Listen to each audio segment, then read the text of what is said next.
বেডশিটটা ফ্রেশ পারবো, যেহেতু আজকে হচ্ছে কি বাড়িতে আসবে গেস্ট, মানে আমার বেস্টি আসবে, মাসি আসবে। কিন্তু বৃষ্টির যদি ওয়েদার হয় জানি না, তবুও আসবে যখন বলেছে আসবে। সকালে এখনো কথা হয়নি, আসবে ঠিকই কথা হবে। তো আমি আমার মতন করে গুছিয়ে রাখি, বেডশিটটা পেরে নিই, ডাস্টিংটা করে নিই। ডাস্টিংটা তো রোজই করি, যেমন রেগুলার করতে হয়। বাবু তুই সবসময়, তোকে অত কি তোর বেস্টিং বলছি, ডাস্টিংটা করে নিই। মানুর আন্টি ওনার মতন ঝাঁট দিয়ে মুছে নেবে, ব্যাক টু ব্যাক চলতে থাকবে। দুপুরে তো ওরা খাবে দাবে নয়, তো মানে দুপুরে ওরা খাবে না, রাত যেহেতু মুভি দেখবে, মুভি দেখে তারপর আমার বাড়িতে আসবে, তো রাতে খাবে। তো যা হবে রাতেই রান্না বান্না হবে। রাতে তো বলেছে সেরকম কিছু করতে পারো, হালকা ফুলকো আর কি। তো দেখা যাচ্ছে কি করি না করি সবটা আজকের ব্লগটা দেখতে থাকো। Good morning everyone, welcome back to our new blog. Last অবধি দেখো, স্কিপ না করে এনজয়। কাজের ফাঁকে একটু ব্রেকফাস্টটা করে নিই, রুটি আর আলুর তরকারি আছে ব্রেকফাস্টে, তারপরে আবার বাকি কাজ করব। বাবুকে স্নান করিয়ে দিলাম, আমার কাজও কমপ্লিট, ডাস্টিং সমস্ত বেডশিট পাড়া ঠাড়া সব কিছু কমপ্লিট। আন্টি ঝাঁট দেওয়া হয়ে গেছে, মুছছে। ব্রেকফাস্টও কমপ্লিট, সমস্ত কিছু ডান। একটু বাদে বাবুকে লাঞ্চ করিয়ে নিয়ে আমি স্নান করব, কিংবা বাবুকে লাঞ্চ করানোর আগে আমি স্নান করতে পারি। তো বেশ কাজগুলো হয়ে গেল, ভালো লাগছে। এখন ঘড়িতে 1টা বাজেনি, 1:45 বাজছে, হয়ে যাবে 2টো 2:30টার মধ্যে সমস্ত কিছু কমপ্লিট হয়ে যাবে। মা বড়া ভাজা করলে আমাকে আসতেই হবে। 2টো নিলাম মা, হ্যাঁ আমার একটা শাড়ির একটা গরমি মা পড়ে গেল গরম। ওর ছুটির দিন হলেই ও বাড়িতে থাকলে হচ্ছে কি বাবুর এই সমস্ত জিনিসগুলো সব সুন্দরভাবে পরিষ্কার করে। এই যে এখন করছে দেখো, বাবুর ফিডিং বোতল, ওয়াটার বোতল সমস্ত কিছু ও সুন্দরভাবে একদম পরিষ্কার পরিচ্ছন্ন করে দেয়। এটা কাউকে করতে দেয় না, ও নিজেই করে। বাকি তো আমি ওভেনগুলো সব ক্লিন, কিচেন ক্লিন হয়ে গেল, মায়ের রান্নাও হয়ে গেছে, বাবুকে খাইয়ে আমি স্নানে যাব। সব কিছু clean fresh. Good afternoon everyone, স্নান ধান করলাম। চলো এখন লাঞ্চে কি আছে দেখে নিই। দুপুরে লাঞ্চের মেনু শশা লেবু তো থাকেই আমাদের, তার সাথে এখানে বড়া ভাজা রয়েছে, মুসুরের ডাল, আর রয়েছে ডিমের অমলেট কারি। মানে এটা আমার বেস্টির জন্য স্পেশালভাবে করা হয়েছে। রাতে তো কিছু করবোই, আর এটা এখনকার জন্য। চলো চলে এসেছে আমার বেস্ট ফ্রেন্ড পায়েল আর মাসি। ওদেরকে ফার্স্টে একটু কোল্ড ড্রিঙ্কস দিই, যেহেতু বাইরে এখন ভীষণ রোদ, আর রোদ থেকে আসলো তো কোল্ড ড্রিঙ্কসটাই ফার্স্টে দিই। সো ফাইনালি অনেকক্ষণ ধরে গল্প চলছে, যেমনটা যখন দেখলে যে কোল্ড ড্রিঙ্কসটা ঢালছি, প্রায় 2 ঘন্টা ধরে আমাদের মানে জোর তাল গল্প চলছে। এতদিন বাদে বেস্টি মাসি আসলো, সেই 1 বছর হয়ে গেল এসেছিল, তো সেই একটা ব্যাপার। এখানে আমরা গ্রুপ আছি, চলো তোমাদের একবার দেখাই। এই যে বোন, বেস্ট ফ্রেন্ড আর মাসি, আর আমার ছানাটাও তার সাথে আছে। ও ঘুমোচ্ছিল, জাস্ট এক্ষুনি উঠলো। তো অনেকদিন বাদে একসাথে হয়ে খুব ভালো লাগছে আমাদের, গল্প চলছে। হ্যাঁ মানে মেইনলি আমাদের গল্পটা, তাই তো মাসি? হ্যাঁ তাই তো। হ্যাঁ আবার পরে আসছি গল্প, মানে এই সমস্ত মুহূর্তগুলো ক্যাপচার করার থেকে নিজেদের মতন টাইম স্পেন্ড করাটা অন্যরকম একটা। সন্ধে এখন তো খুব সন্ধে হয়নি, তো ওদের বললাম কিছু খাওয়ার জন্য, সুতরাং তো নর্মালি এখন চা খাবে, তো চায়ের সাথে টা, বিস্কিট আর মুরুক্কু, পরে স্ন্যাক্স কিছু বেরিয়ে খাবো, আর মাসি না বেরোলে মাসির জন্য এনে দেবো। তারপরে রাত্রে আজকে হালকা পাতলা, দেন ব্যাক টু ব্যাক চলবে, না কি শোনা? Good evening everyone. মাসি আসুক। হ্যাঁ মাসি ফোন আনতে গেল। মাসি নবদ্বীপের বাড়ির এখন ফটো দেখবো, আমি তো দেখেছি, ও তোমাদের দাদাভাইকে দেখাবে।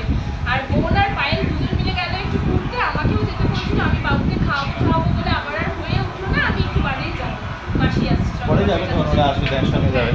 আজকে রিম্পা খুব খুশি, রিম্পার বৃষ্টি এসছে, মাসি এসছে।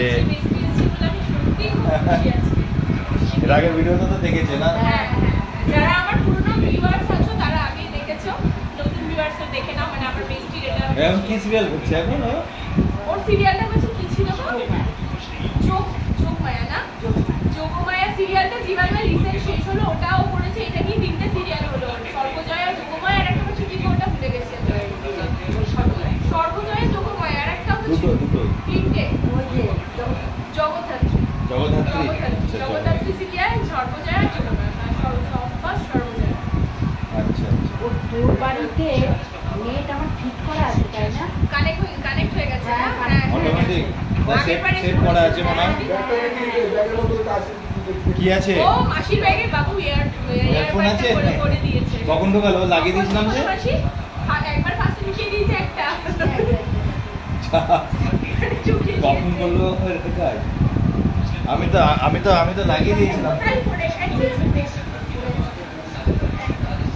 একটা লুকিয়ে দিয়েছে। ও আরেকটা আছে মনে হয়। সেটা উপরে একটা করে রেখেছে।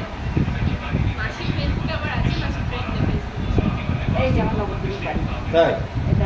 নবদ্বীপ বাড়ি। ওটা ক্লিক করে। এইটা হচ্ছে নিচতলা। এটা ফ্রন্ট লোকালটা। আচ্ছা আচ্ছা আচ্ছা। এই সাইড করতে হবে। ও ফেসবুকে আছে? এই যে এটা হচ্ছে 3 তলার ছাদ, এটা হচ্ছে 2 তলা। ও আচ্ছা। ও না ব্যাক করতে হবে। হ্যাঁ হচ্ছে তো না ফেসবুকে স্টোরি হয়ে যাবে, হবে না। ফিল্টার চেঞ্জ হচ্ছে। গ্যালারি থেকে বার করতে হবে। ব্যাক করতে হবে। এখন মাসির জন্য নিয়ে আসলাম চাউমিন। মাসির সাথে সাথে সবাইকারই একটু করে খাওয়া হবে, যেহেতু মাসি তো বাইরে বেরোবে না। পায়েল বোনের সাথে বেরিয়েছে, আমিও এখন যাব যোগদান দেবো, সুতরাং পায়েল আমরা সব বাইরে কিছু খাবো, মাসির তো আর হবে না যাওয়া। মাসি এখন যাবে না, তাই মাসির জন্য স্পেশাল না খাও। হালকা ফুলকোভাবে আমি একটু রেডি হলাম। তোমার বোনের সাথে ও আসছে পায়েল, ওরা আলাদা জায়গায় আড্ডা মারছিল, আমি ওখানে যাবো না, আমাকে ডাকছিল। তো এখন আমরা একটু মলে যাব, মল থেকে বাড়ি চলে আসবো। চলো বেরোই। আর এই কুর্তিটা আমি দীপর্ণার কাছ থেকে নিয়েছিলাম, পিওর কটন, ভীষণ সুন্দর। এই যে নিচে একটা কারুকার্য করা আছে, ওপরে ওই জায়গায় আছে, নিচে এই জায়গাটায় আছে, ভীষণ পরে একদম গরমে আরাম। তো তোমরা চাইলে ওর কাছ থেকে পারচেস করতে পারো। ওর ফেসবুক হচ্ছে কি নাম, ত্রিপর্ণা ব্রহ্ম। তোমরা চাইলে ওখান থেকে ওর সাথে কন্ট্যাক্ট করতে পারো। এখন এসে পায়েলকে রেখে চলে গেল এই যে আমার বেস্টি। আর এখান থেকে এখন লস্যি নেবো, চলছে কপিরাইট। লস্যি নেবো, লস্যি নিয়ে তারপর মলে যাবো। একটা চক। হ্যাঁ এই যে আমাদের দুজনের লস্যি। চলো টান মেরে মলে যাবো। হ্যাঁ চলে এসেছি মলের ভেতরে। তো দেখি কোথায় যাই, কি করি। আমার তো বোর্ড লাগে, সব থেকে বড় বোর্ডের মধ্যে যদি বোর্ড কোনো জায়গা হয় সেটা হলো এটা। হ্যাঁ ও তো কলকাতা থাকে, ওর কাছে এটা নতুন কিছুই না। এখানে এই মলটায় একটাই জিনিস আছে, শ্রীনিকেতন। গোটা ভর্তি একটাই দোকান। একদম। তো চলো ওর ওপরে যাই। দুজন এমন জায়গায় বসেছি যেখানে আলো ভালো আসছে না, মানে আলোর বিপরীত দিকে বসেছি আমরা। আলোর দিকে বসে হয়তো আলোটা ভালো আসতো। তো ও একটা রিলস কিচ্ছু করা যাচ্ছে না, একটু বাদে করছি। তো ও বললো যে পিৎজা খাবে, তো আমি বললাম এখানে আমি দোসা খাবো বলেছিলাম, ও আমাকে পিৎজা দোসা খাওয়াচ্ছে, জানি না কি দোসা খাবে বলেছিল। তো আমি ওকে বললাম যদি পিৎজা দোসা খাবে, তো আসুক খাক, টেস্ট করুক, তারপরে বোঝা যাচ্ছে ও কেমন রিভিউ দিচ্ছে। সো ফাইনালি চলে এসেছে আমাদের পিৎজা দোসা। অনেক অপেক্ষার পর ডিনার হয়ে গেছে।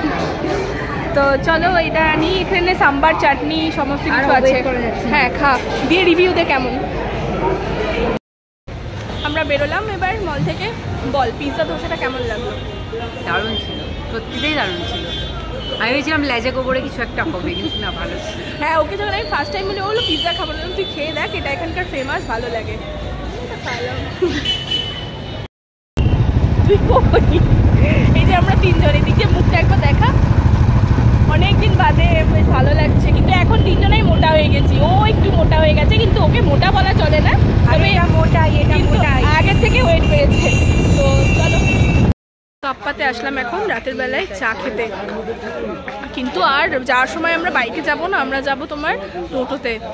ভীষণ পিঠ ব্যথা করছে আমার, রাতে নিয়ে আমরা তিনজন। কি অবস্থা হলো বলতো? বিশাল মোটা হয়েছে, আর বলে নাকি মোটা হয়নি। তবুও ঠিকঠাক গো, আমার একদম ঠিকঠাক না, আমি একদম ঠিকঠাক না। এই যে কাপ্পা, বাকি তোমাদের দাদা ভাই আর পায়েল। চারিদিকে লোকজন বেশ ভালোই আছে। কিন্তু